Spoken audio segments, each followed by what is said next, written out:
कैसे हैं आप सभी?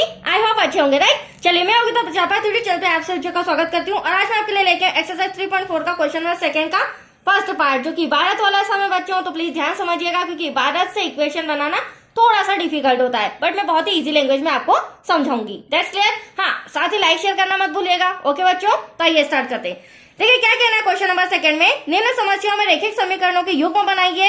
देखो हमें इसके द्वारा, इस सम के द्वारा दो रैखिक समीकरण युग्म बनाना है, इक्वेशन बनानी है और उनके हल यदि उनका अस्तित्व हो तो विलोपन विधि से ज्ञात कीजिए। तो हमें इस सम को विलोपन विधि से सॉल्व करके बताना है। अब हमारा सम क्या कहता है, सम में कहा गया है यदि हम अंश में एक जोड़ दें, राइट, तथा हर में से एक घटा दें तो भिन्न हमें कितना प्राप्त होता है, 1 प्राप्त होता है, या भिन्न 1 में बदल जाती है। यदि हर में एक जोड़ दें तो हर 1/2 हो जाती है। फर्स्ट लाइन से हमें फर्स्ट इक्वेशन बनाना है और ये जो अभी मैंने सेकेंड लाइन पढ़ी इससे हम सेकेंड इक्वेशन बनाएंगे। अब क्वेश्चन क्या कहा गया है, वह भिन्न ज्ञात कीजिए। तो देखो पहले बात तो ये समझ लो, भिन्न क्या होता है, भिन्न होता है हमारा बट्टा, राइट। बट्टे के ऊपर वाला अंश कहलाता है बच्चों और बट्टे के नीचे वाला हर कहलाता है, ठीक है, डिवाइड के अपॉन वाला। अब फर्स्ट लाइन में हमें क्या कहा गया है, अंश में एक जोड़ दिया जाए तो हम इसमें एक जोड़ देंगे और हर में एक घटा दिया जाए, क्लियर बोल रहा है तो एक घटा देंगे। जब हम ये कंडीशन अप्लाई करते हैं तो हमें भिन्न कितना मिलता है, 1। तो ये आ गया आपके सामने। बट यहाँ पर अंश और हर लिख के तो हम करेंगे नहीं, यहाँ पर हमें मानना पड़ेगा क्योंकि हमें अंश और हर ही ज्ञात करना है। तो माना कि भिन्न का अंश यहाँ लिख लेते हैं हम, माना कि भिन्न का अंश इक्वल टू, इसे हम x मान लेते हैं बच्चों, और भिन्न का हर इसे हम y मान लेते हैं ताकि हमारा सम इजी हो जाएगा। यहाँ तक कोई डाउट? अब देखिए, अब हम वापस से सम पर आते हैं। यदि हम अंश में एक जोड़ दे तो अंश हमारा ये रहा x, ये मैंने जोड़ भी दिया आपके सामने। फिर कहा यदि हर में से एक घटा दे तो ये रहा हमारा हर, इसमें से मैंने एक घटा भी दिया तो वह भिन्न कितने में बदल जाता है, 1 में बदल जाता है। तो आप देख सकते हैं ये जो हमारी कंडीशन बनी, इस कंडीशन के द्वारा हम समीकरण नंबर फर्स्ट लेके आएंगे। अब आप देख रहे हैं यहाँ डिवाइड में कुछ नहीं है तो 1 ले लेते हैं और तिर्यक गुणा मतलब क्रॉस मल्टीप्लीकेशन करेंगे। इसका 1 में करेंगे यही आएगा, इसका 1 में करेंगे यही आएगा। तो x + 1 = y - 1। अब देखिए हमारा जो रैखिक युग्म है, रैखिक समीकरण है, वो क्या बोलता है, x y एक तरफ, बिना x y वाला एक तरफ। तो ये x ऐसा का ऐसा, प्लस का y इधर आके माइनस का हो जाएगा, माइनस का y वहीं रहेगा बट प्लस का 1 इक्वल के इधर आके माइनस का हो जाएगा। तो x - y, अब यहाँ पर माइनस माइनस होगा प्लस, बट साइन किसका आएगा, माइनस का। तो ये हो गया हमारा -2। अब आप देख सकते हैं ये आ गई मेरी समीकरण नंबर फर्स्ट। इक्वेशन फर्स्ट आपकी आ चुकी है।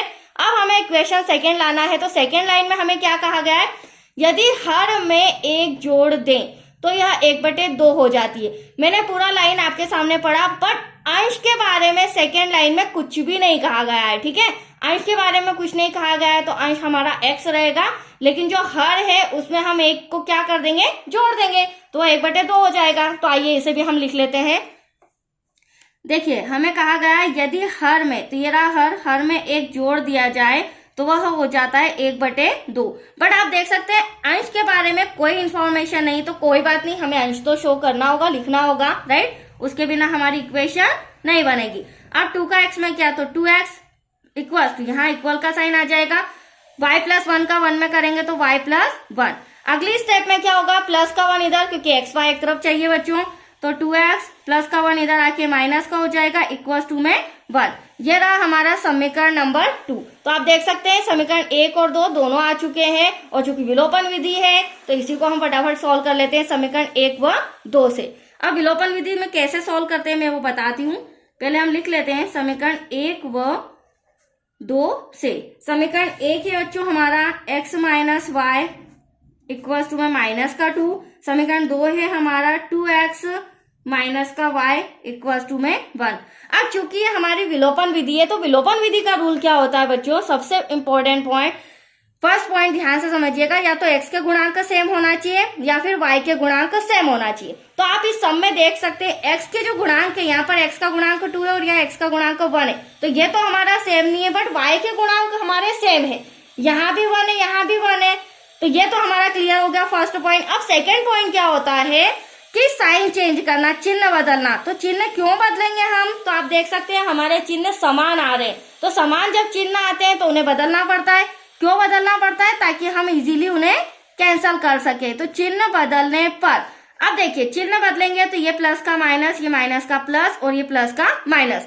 अब y आप देख सकते हैं y माइनस का y प्लस का, तो माइनस प्लस कैंसल। अगर यहाँ पर ऑलरेडी असमान चिन्ह होते जैसे प्लस माइनस या माइनस प्लस, तो मुझे चिन्ह बदलने की जरूरत नहीं पड़ती। ठीक है, ये सम के ऊपर डिपेंड करता है, तो इस बात का भी आप ध्यान रखिएगा।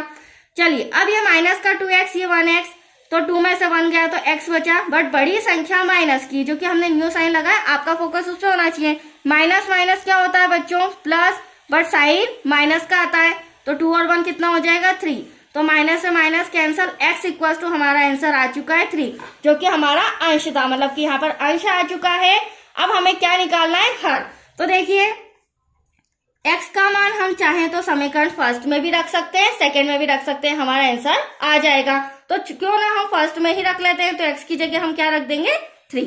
तो x का मान समीकरण फर्स्ट में रखने पर, क्योंकि हमें इंस्ट्रक्शन में लिखना पड़ेगा कि हम समीकरण फर्स्ट में रख रहे हैं या सेकंड में रख रहे हैं। तो आइए देखते हैं, हमारा समीकरण नंबर फर्स्ट है x minus Y equal to minus का 2। अब x के प्लेस पर क्या हो जाएगा बच्चों, 3 माइनस का y इक्वल टू माइनस का 2। ये रहा हमारा माइनस का y, माइनस का 2 ऐसा का ऐसा, प्लस का 3 इधर आके माइनस का 3 हो जाएगा। That's clear. माइनस का y, माइनस माइनस होगा प्लस, पर साइन माइनस का, तो माइनस से minus cancel, at least y equal to आ गया हमारा 5। अब आप देख सकते हैं अंश भी हमारा आ चुका है, हर भी हमारा आ चुका है। तो पहले हम लिख लेते हैं, क्योंकि हमने माना था, क्या माना था बच्चों, भिन्न का अंश, जिसे हमने x माना था वो हमारा आया है 3, और भिन्न का हर, जिसे हमने y माना था वो हमारा आया है 5। लेकिन हमसे क्वेश्चन भिन्न पूछा था, भिन्न क्या है, तो भिन्न भी हम बता देते हैं, भिन्न इक्वल्स टू 3/5, ये आपका आंसर है। तो आया आपको समझ में भिन्न क्या है, वो हमने फाइंड कर लिया है। बहुत ही अच्छा सम था, इजी था। तो आज ये कंप्लीट हो चुका है बच्चों। अब नेक्स्ट वीडियो जो आपको मिलेगा वो क्वेश्चन सेकंड का second part. Okay, thank you बच्चों।